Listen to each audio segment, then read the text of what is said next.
আল্লাহ কারোর প্রতি জুলুম করেন না, এবং আল্লাহ বলেছেন কাউকে আল্লাহ তাআলা এমন বোঝা চাপান না যেটা বহন করার ক্ষমতা তার নেই। তাহলে অবশ্যই প্রতিটা মানুষের পরিমিত পরিমাণ হালাল তৈব খাওয়ার অবশ্যই সুযোগ আছে, এবং প্রতিটা মানুষই কোরআন হাদিস মানার যথেষ্ট সুযোগ তার আছে। এখন হয় সে জানে না, নাইলে সে মানে না, অথবা সে এটাকে গুরুত্ব দেয় না। যেমন আমরা জানি ব্যায়াম ভালো করি না, আমরা জানি ঘুম ভালো ঘুমাই না, আমরা জানি টেনশন করা ভালো না তবুও করি, আমরা জানি আখেরাত ভালো দুনিয়ার চাইতে, কিন্তু আখেরাতকে চিন্তা করে কিছু করি না, দুনিয়াকে চিন্তা করে সব করি। তা আমরা আখেরাতকে গুরুত্ব দেই না যতটা গুরুত্ব দেওয়া দরকার। তা এখন কেন মানুষ লাইফস্টাইল মানতে পারে না? বলবে আমার সময় নেই, বলবে আমার টাকা নেই, বলবে টাকা নেই। মানে আসলে দেখেন, তাহলে ঠিক আছে তোমার টাকা নেই, তাহলে তুমি রোজা রাখো ফ্রি, তারপরে তুমি ঘাসে হাঁটো ফ্রি, আর্লি ঘুমাও ফ্রি, ভোরে ওঠো ফ্রি, রোদে যাও ফ্রি, হ্যাঁ, তা এই যে শ্বাসের ব্যায়াম করো ফ্রি, তা এগুলো করতে তোমাকে কে বাধা দিল? এগুলো করো না কেন?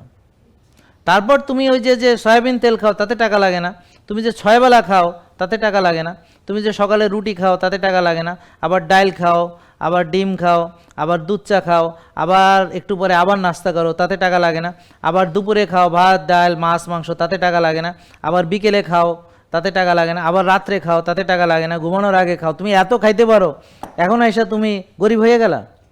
আরে গরিব, হ্যাঁ, তুমি 5,000 টাকার গিফট নিয়ে দাওয়াত খেতে যাও, আর ওখানে তো যে দাওয়াতে নিছি 5,000 টাকার গিফট, যদি কম খাই চলে আসি না খেয়ে আসি তো লস হয়ে যাবে।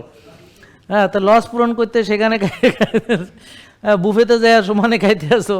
হ্যাঁ, যে 2200 টাকা দিয়ে ঢুকছি, যদি 2 পাত খেয়ে বেরোয় তাহলে তো পুরো টাকাটা লস হবে। হ্যাঁ, এগুলো আমরা বুঝি যে এখানে ঠকা যাবে না। হ্যাঁ, বা দাওয়াতে গেছি এখানে যদি অল্প খেয়ে বেরোয় যায় তাহলে তো হলো না, ফ্রি খাবার কেন খাবো না, জম্মের খাওয়া। হ্যাঁ, তো এই জন্যে আমরা এই জিনিসগুলো আমরা বুঝতে পারি না, বুঝতে পারছেন?